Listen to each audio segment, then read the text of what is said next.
Tatlong araw bago mag-eleksyon 2013, wala pa ring preno ang patutsyatahan ni na dating Pangulong Joseph Estrada at Mayor Alfredo Lim, kapwa tumatakbo sa pagka-alkalde sa lungsod ng Manila.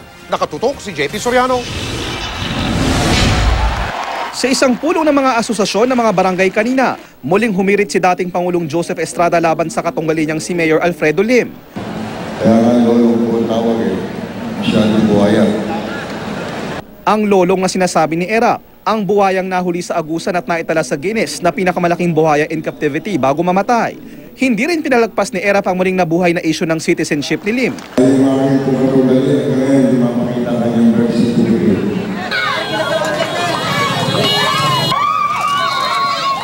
Nakausap namin si Lim sa kanyang pag-iikot sa Baseco compound. Sagot niya sa patutsada ni Erap tungkol kay Lolong.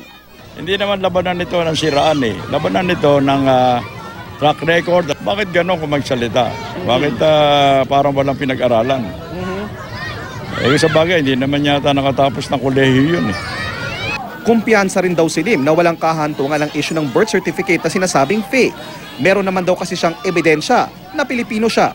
Kung wala akong maipakita, mag-withdraw naman ako. Ba't hindi niya tanggapin yung hamon? Okay. Wala sigurong masabi. Kaya siguro alam niya matatalo na siya.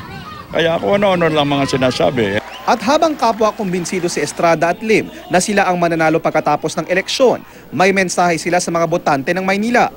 Babalik po natin ang pagtitiwala ng ating mamamayan sa ating pamahalaan ng lungsod ng Manila. Piliin ninyo yung karapat-dapat. Siguro naman, hindi pipiliin yung convicted for plunder at ang sentensya habang buhay. JP Soriano, nakatutok, 24 oras.